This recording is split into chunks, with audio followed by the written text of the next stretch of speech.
Bismillahirrahmanirrahim. Assalamualaikum warahmatullahi wabarakatuh. Mahatma Gandhi pernah berkata, masa depan tergantung pada apa yang kita lakukan di hari ini. Nah, berhubung pada siang hari ini masih pada proses pembelajaran, mohon izinkan saya, Siti Laila Adhara, akan menyampaikan presentasi mengenai inovasi model pembelajaran. Yang mana inovasi model pembelajaran ini yang akan saya bahas ada 5 poin. Yang pertama, pengertian inovasi model pembelajaran PAI. Nah, kemudian yang kedua, karakteristik inovasi model pembelajaran PAI yang dibagi menjadi karakteristik tersebut ada 5. Poin ketiga, tujuan inovasi model pembelajaran PAI. Keempat, strategi inovasi model pembelajaran PAI. Yang kelima, langkah-langkah dan contoh hasil inovasi model pembelajaran. Nah, untuk yang pertama langsung saja kita bahas inovasi inovasi model pembelajaran PAI. Inovasi pembelajaran PAI itu merupakan pembaharuan yang dilakukan dengan menggunakan teknologi dan metodologi baru serta beradaptasi dari berbagai model pembelajaran sudah terbukti efektif di bidang pendidikan. Jadi seperti yang sudah kita ketahui ada metode ceramah. Tentu metode ceramah sudah model pembelajarannya metodenya sudah banyak digunakan. Namun untuk model pembelajarannya sudah diinovasi, yang mana inovasi ini metode ceramah bisa dilangsungkan melalui online. Jadi sistem pembelajaran itu blended learning. Nah, salah satu model yang inovatif kami angkat sebagai bahan pembahasan adalah proyek berbasis masalah. Nah, proyek berbasis masalah juga menjadi sebuah inovasi. Nah, khususnya di kurikulum Merdeka saat ini. Inovasi model pembelajaran PAI ini bertujuan untuk meningkatkan kualitas pembelajaran, memudahkan proses pembelajaran, meningkatkan minat belajar siswa, serta memberikan pengalaman pembelajaran yang lebih baik. Nah, selanjutnya ada karakteristik inovasi model pembelajaran. Nah, di sini ada 5 poin. Yang pertama, karakteristik tersebut adalah fokus pada siswa, di mana memberikan pembelajaran yang menarik dan mendorong siswa untuk belajar lebih efektif, yang sudah dibahas seperti ini. Nah, kemudian poin kedua, penggunaan teknologi. Nah, penggunaan teknologi seperti media interaktif, video, dan e-book dapat membantu siswa memahami konsep dan topik.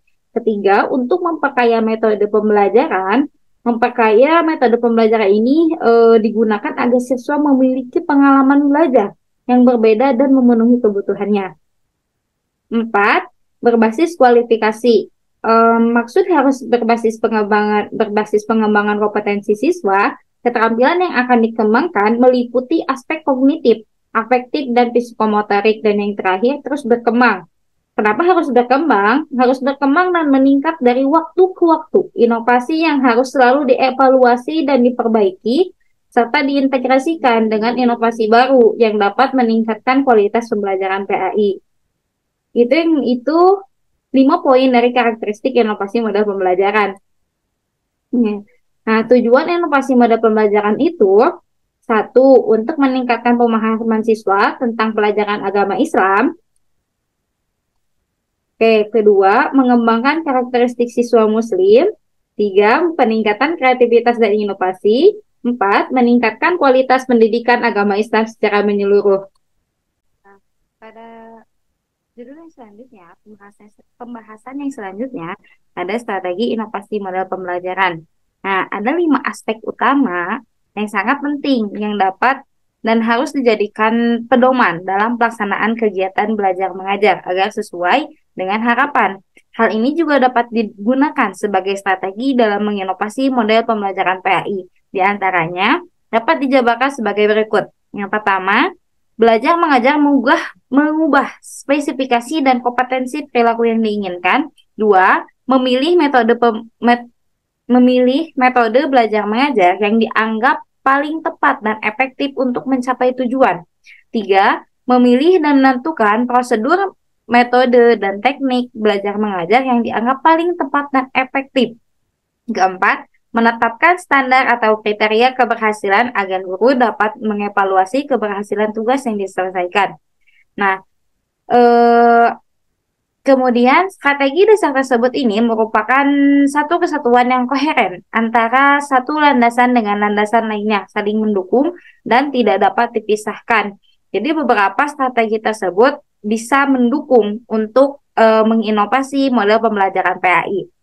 Langkah-langkah dan contoh hasil inovasi model pembelajaran, pertama langkah-langkah yang harus kita lewati adalah belajar mengajar mengubah spesifikasi dan kompetensi perilaku yang diinginkan. Kedua, memilih metode belajar mengajar yang dianggap paling tepat dan efektif untuk mencapai tujuan. Tiga, memilih dan menentukan prosedur, metode, dan teknik belajar mengajar yang dianggap paling tepat dan efektif. Empat, menetapkan standar atau kriteria keberhasilan agar guru dapat mengevaluasi keberhasilan tugas yang diselesaikan.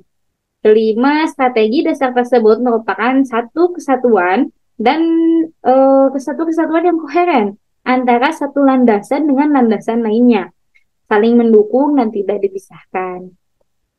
Nah, di sini salah satu contoh yang sudah diinovasi, tidak salah satu ada dua contoh.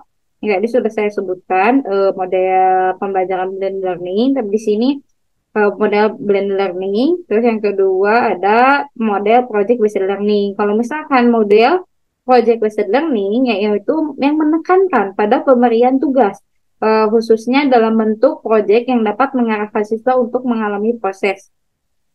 Oke, untuk oh iya, model project based learning ini mengalami proses inquiry, menyelidiki dan mencari informasi.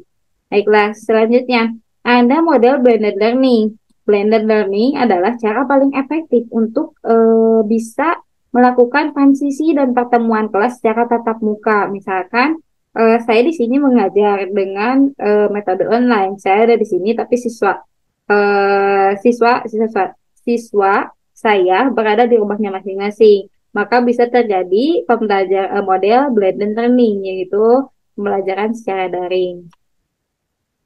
Karena itulah yang terakhir di sini berdasarkan hasil presentasi yang sudah dilakukan di minggu kemarin bersama kelompok 5 teman rekan-rekan saya mendapatkan insight baru dan koreksi baru dari dosen pengampu inovasi model pembelajaran.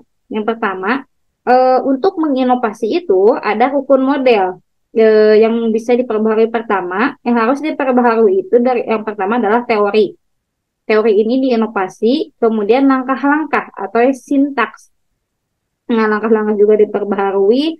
Interaksi dengan guru dan murid apa nih yang perlu diperbaharui? Selain interaksinya, kemudian dilihat responnya juga harus diinovasi, harus melakukan pembaharuan. Nah, untuk mendukung semua itu, tidak lupa ada sistem pendukung. Sistem pendukung itu berupa medianya, metode, atau ruang kelas, teknologi, dan komite. Jadi, dimotivasi untuk supaya sistem pendukung itu bisa membantu inovasi pada model pembelajaran. Itu yang saya dapatkan dari evaluasi yang diberikan oleh dosen pengampu inovasi pembelajaran PAI oleh Bapak Ceceng Salamuddin MAG. Begitu mungkin dapat saya sampaikan. Kurang lebihnya mohon maaf. Wassalamualaikum warahmatullahi wabarakatuh.